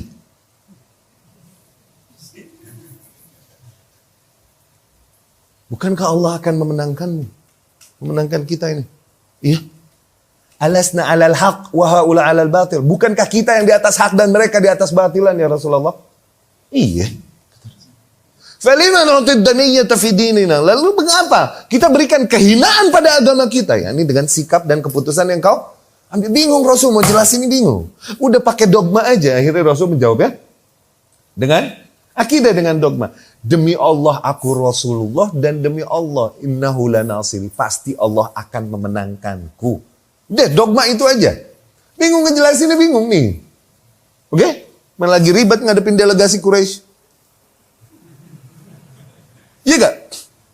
Demi Allah aku Rasulullah. Kalau kau meyakini hal itu, harusnya tak sedikit pun kau ragu. Maknanya itu. Bahwa apapun yang aku sampaikan pasti demi kebaikan. Demi Allah, Allah akan memenangkanku. Kalau kau meyakini hal itu, okay, maka kau tak ragu dengan langkah apapun yang aku ambil. Kalaupun mungkin bertentangan dengan apa yang kau seleramu. Faham? Itu dogma. Tapi Umar masih gregetan. Radhiyallahu anhu. Nyamperin Abu Bakar radhiyallahu anhu. Kebayang gak sahabat lain yang udah ini sama Umar? Abu Bakar deh akhirnya. Ya Abu Bakar, wahai Abu Bakar. Iya. Hah? Itu Abu Bakar kan. Abu Bakar nih. Lidahnya sama Rasul. Hadzuan na'al bin na'al.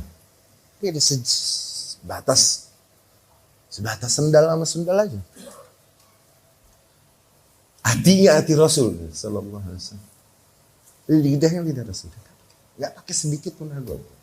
Ketika yang lain pada ngambek ragu, Abu Bakar sedikit. Dia menjawab Abu Bakar dengan jawaban yang sama dengan lidah Rasul sallallahu alaihi wasallam. Itu kerennya Abu Bakar. Abu Bakar. Bukankah Rasul sallallahu alaihi wasallam alasna 'alal haqq wa huwa 'alal batil? Bukankah kita di atas hak, mereka di atas kebatilan? Iya, benar. Bukankah Allah akan memenangkannya? Iya, benar. Lalu kenapa kita ngalah nih memberikan kehinaan kepada agama kita? Kenapa? Perjanjian-perjanjian ini poin-poinnya sangat menghinakan kaum. Tapi kok Rasul ngalah sampai titik menyerahkan seorang muslim, oke, yang udah terluka kembali kepada musuh. Ini kan pikiran kita apa? Ah, pemimpin kayak apa ini? Pasti akan berpikir gitu kan? Iya gak? Jahat bener, begitu kan? Tapi Rasul melakukan, emang diuji. Bukankah kita di atas hak, mereka di atas batil? Iya emang, kata Abu Bakar. Bukankah ya Rasulullah haqqa? Bukan benar dia adalah Rasulullah? Iya benar. Terus kenapa kita menghinakan agama kita? Abu Bakar menjawab dengan jawaban Rasul. Wallahi innahu la Rasulullah. Wallahi innallaha la nasirah. Tuh, demi Allah dia adalah Rasulullah dan demi Allah akan menolongnya. Tuh, jawabannya sama nggak sama Rasul? Kata Umar, iya, tapi bukankah dia telah menjanjikan kita akan masuk dan bertawaf di dalam? Ya ini di Makkah. Abu Bakar bilang, apakah Rasul menjanjikan kepadamu kapan waktunya? Qala laka mata. Rasul menjanjikan itu, yakini. Tapi apa Rasul menjanjikan harus sekarang? Faham? Ya rajul istamsik bi gharzik. Wahai lelaki, pegang teguh kuat-kuat akarmu. Ya ini akidahmu, jangan goyang. Innahu la Rasulullahi haqqa. Sesungguhnya dia benar adalah Rasulullah. Wa innallaha la nasirun. Dan demi Allah, Allah akan memenangkannya pasti. Jangan goyang. Gambaran manhaj dan akidah yang luar biasa.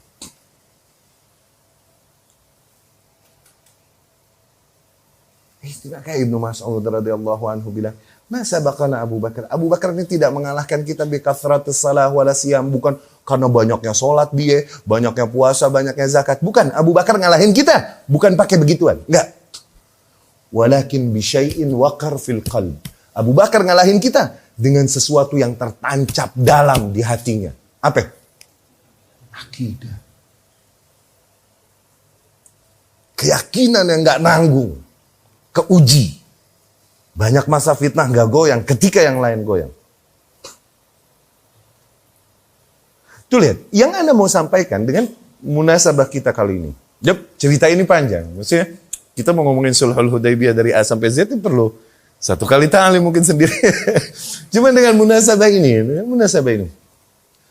Bahwasanya ikhwah, permasalahan-permasalahan besar demikian, memang haknya hak penguasa untuk memutuskan. Memang seringkali kita diuji untuk mentaati penguasa. Nggak boleh kita melanggar langkah selain yang diarahkan penguasa, kalaupun langkah yang diambil penguasa bertentangan dengan selera kita, dengan semangat kita. Seolah-olah langkah yang diambil penguasa nih, seperti menghinakan Islam, menghinakan kaum muslimin, tetap kita nggak boleh ngambil langkah sendiri di luar komando penguasa, jangan. Apalagi menghadapi sebuah kaum yang memang kita punya perjanjian damai dengannya. Itu diperintahkan kita untuk muslim ala uqudihim, akad mereka. Muslim ini selalu sesuai dengan apa yang mereka janjikan udah. Kalaupun kepada orang yang menzoliminya, tapi punya perjanjian, Maka nggak boleh dia melanggar perjanjian damai. Dia misalnya dengan negeri, punya perjanjian damai. Di negeri itu ada muslimnya ditindas. Tentunya ini di kondisi lemah ya, kondisi yang kalau melawan madaratnya lebih besar. Ditindas kaum muslimin. Bolehkah kita langsung melanggar perjanjian damai dan menyerang mereka? Nggak boleh. Kalaupun mau mesti menghentikan perjanjian ini karena kezoliman yang mereka lakukan kepada saudara kita sebagian kaum muslimin, oke? Ada lagi caranya. Wa imma takhafanna min qaumin khiyanatan, itu fa'ambidh ilaihim 'ala sawa. Ayatnya demikian. Apabila kaum khawatirkan pengkhianatan, yakni kaum yang kalian berjanji damai dengannya melanggar janji, oke? Maka batalkan dulu perjanjian ini dengan cara yang benar, baru serang mereka. Tapi ini dalam kondisi yang tentunya kaum muslimin tidak dalam kondisi dha'af, lemah. Yang apabila menyerang nanti, maldorotnya tidak lebih besar daripada maslahatnya. Dan yang punya pertimbangan ini siapa? Penguasa. Dan punya keputusan ngambil ini siapa? Ormas? Individu? Penguasa tuh. Ya? Semakin kita paham. Jangan pakai semangat. Poin lagi, berkaitan dengan ini. Semoga ini sedikit menenangkan hati kalian, hati Anda, menghibur hati Anda dengan ini. Syuf, mereka ini nggak bisa mencela Rasul Sallallahu, nggak bisa. Allah yang lindungin. Allah janjikan itu. Wallahu ya'simuka minan nas. Allah yang akan menjagamu dari para manusia. Nggak bisa manusia, pelukis, atau penulis mencela Rasul SAW, Allah yang memalingkan, ya nggak bisa.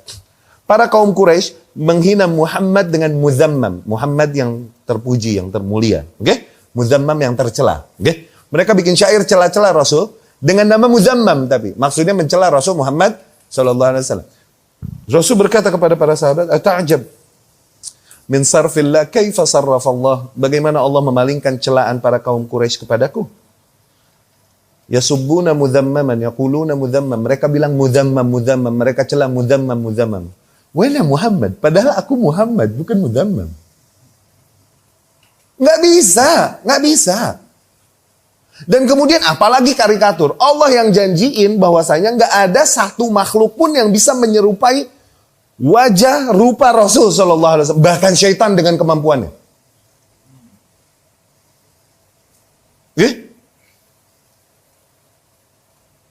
Man ra'ani fi manami, barang siapa yang melihatku di dalam tidurnya faqad ra'ani, maka beneran dia telah melihatku.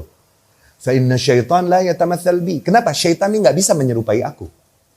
Syaitan, jeniusnya syaitan nggak bisa menyerupai, melakukan sesuatu yang serupa dengan Rasul SAW gitu, membuat sesuatu yang mirip sama Rasul. Nggak bisa, apalagi nih kafir. Nggak bisa. Jadi intinya Rasul sebenarnya terkena hinaan mereka nggak sih? Enggak kan? Nih, semoga ini menenangkan hati kalian. Allah yang jagain. Kita nggak bisa apa-apa. Binatang yang Allah gerakin. Makhluk lain yang Allah gerakin. Kita ini nggak bisa balas nih. Terbentur dengan kondisi yang ada. Allah gerakan makhluk-makhluknya untuk menghukum mereka. Tenang. Sejarah membuktikan itu. Anaknya Abu Jahal yang menceraikan. Anak-anaknya Abu Jahal menceraikan dua putri Rasulullah Sallallahu Alaihi Wasallam, Ruqayyah sama Ummu Kalthum, karena seruan Rasul Sallallahu Alaihi Wasallam dan mencela Rasul Sallallahu Alaihi Wasallam. Rasul berkata nih kepada anaknya Abu Jahal nih, Abu Jahal wala Abu Lahab. Karena waktu itu Rasul menikahkan dua putrinya pada anaknya, begitu, dua anaknya, diceraiin langsung dikarenakan apa? Dakwahnya kepada Islam, dan kemudian mencela Rasul SAW dan putrinya ini. Rasul berkata, Sallallahu alaika kalban min kilabi. Allah akan mengkuasakan padamu anjing di antara anjing-anjingnya. Okay? Kemudian mereka tahu Muhammad nih kalau udah ngomong gak pernah dusta. Kita udah ngetes dari kecil. Berarti benar, dan dia mau melakukan perjalanan bersama bapaknya. Akhirnya nih kaum melindungi dia di tengah. Oke? Tapi mesti bermalamlah mereka. Ditaruh juga di tengah, dilindungi sama kaum tersebut di tengahnya. Ternyata tahu-tahu terbangun, dia lihat anaknya nih, kepalanya udah dihajar, dimakan sama singa. Syuh. Illam tansuru faqad nasarahullah. Apabila kalian tak menolong Rasul, tidak bisa di luar kuasa kalian. Allah yang nolong, stakmin. Tenang.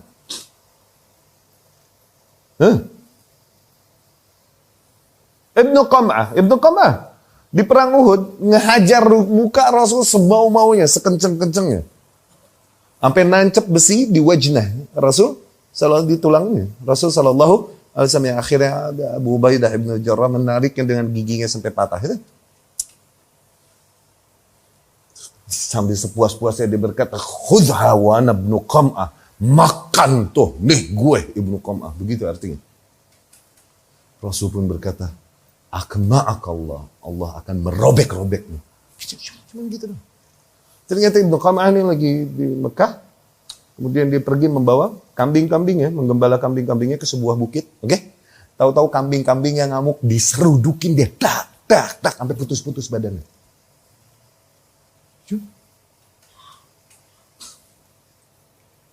Mongol, riwayat Imam Zahabi sama Ibnu Hajar, rahimahumullah. Mongol ketika masuk Syam menjajah negeri kaum muslimin ini kan. Dia ini kan curangnya bawa tansir, bawa kristenisasi. Dzukir disebut bahwa saya seorang pembesar Mongol, tanassar, masuk Nasrani. Wa aqadu lahu haflah azimah dan bikin party besar. Pejabat Mongol masuk Ini pejabat punya anjing yang ditancap ke tembok dengan rantai. Kemudian di acara itu berdirilah seorang rahib, pendeta di antara pendeta-pendeta Nasrani. Dia berkhutbah, berpidato, mencela-cela Rasul Sallallahu Alaihi Wasallam. Tiba-tiba marah nih anjing, putus rantainya, digigit nih orang. Dengan gigitan yang kuat sehingga mereka sulit melepaskannya. Akhirnya lepas juga. Dan mereka berkata, "Hadza li'annaka sababta Muhammad." Ini dikarenakan kau cela-cela Muhammad ini. Pas benar tadi tuh. Al-kalb kan azizan nafs. Enggak, ini anjing aja terlalu waspada. Dia ngeliat aku berdiri, berbicara keras, menggerakkan tangan. Dia merasa terancam, dia serang aku. Oh, gitu ya? Gitu, cenah? Oke, akhirnya ditancap di lubang baru nih, anjing. Iya gak? Kembali, oke, tenang. Acara dilanjutkan. Kembali nih pendeta berpidato. Kembali celah-celah Rasulullah Sallallahu Alaihi Wasallam. Marah kembali nih anjing, digigit lehernya dengan gigitan yang gak dilepas sampai dia mati di tempat. Di riwayat Ibnu Hajar, Imam Zahabi bilang, pada saat itu, dari kejadian itu 40.000, 40.000 manusia masuk Islam. 40.000 anjing masukin Islam 40.000. Kita berapa? Stakmin, kenapa khawatir benar? Allah yang turun tangan belain Rasulnya Sallallahu Alaihi Wasallam. Kau tetap dalam jalurmu, dalam manhajmu.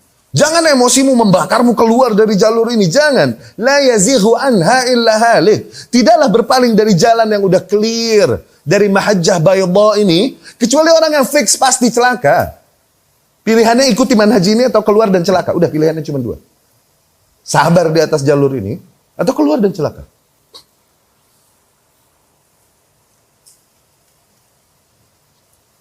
Kurang apa lagi? Toh menghina, kena gak sama Rasul? Gak kena juga. Bisa gak seseorang menggambarkan wajah Rasul? Gak bisa juga. Bahkan syaitan gak bisa kan? Iya kan? Anyway, kena gak? Kenapa puyeng?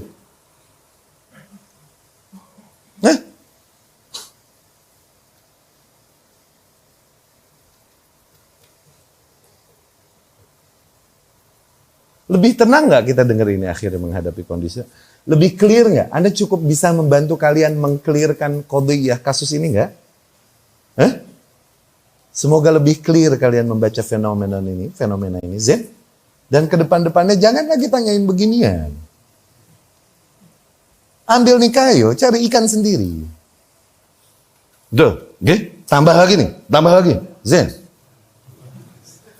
Dikit lagi subuh nih.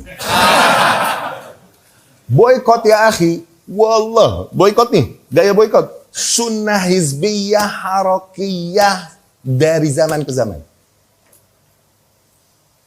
Siapa yang pertama kali bikin sunnah boykot produk? Qardawi yang baiat sama Hasan Al-Banna. Apa? Ikhwanul? Dari dulu. Dari zaman SMA Anda baca. Boykot KFC. Boykot McD. Beli KFC sama seperti menyumbangkan satu peluru untuk membunuh saudaramu di Palestina. Ya salam. Doi.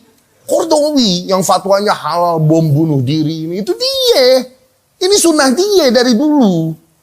Syekh Said Ruslan lucu. Cerita. Alhamdulillah anak ke Qatar. Oke. Syekh Ruslan hafizahullah. Wallah ini begitu kalau ingat Syekh Said Ruslan. Dia ke Qatar diundang. Zen. Kemudian di sebuah perjalanan. Aku melewati rumahnya Qardawi. Alhamdulillah aku gak ketemu dengannya. Oh ini, dan ikhwah berkata, hadza baitul Qardawi. Qardawi ini kan gara-gara pemikirannya diusir dari Mesir kan? Iya kan? Pemikiran takfirinya dan lain-lain gerakannya ini itu, dan seruan revolusinya diusir dari Mesir. Semua sampah yang diusir dari negeri-negeri Arab karena membawa pemberontakan, mesti diambil, ditampung, diasuh di Qatar. Mesti. Tuh, Qatar sama Turki kerjaannya tuh. Asal ente tahu. Oke? Di situ ada acara TV di Qatar namanya Fiqhus Thawrah, fikih revolusi, diajarin acara TV. Fiqhus Thawrah bro, fikih revolusi diajarin, gimana cara gerakin massa. Makrum gak?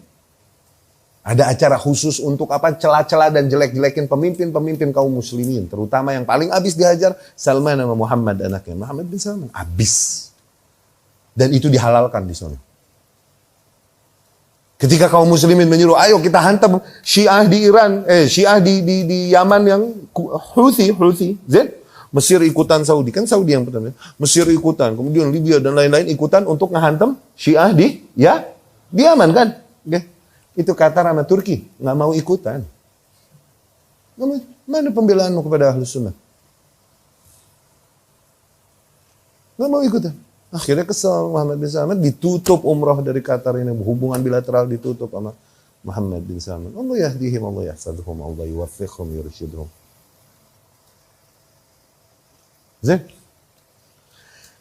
Dan dia yang fatwakan, Qardawi ini, di antara yang fatwakan bom bunuh, dia dicabut kewarganegaranya dari diambil sama Qatar.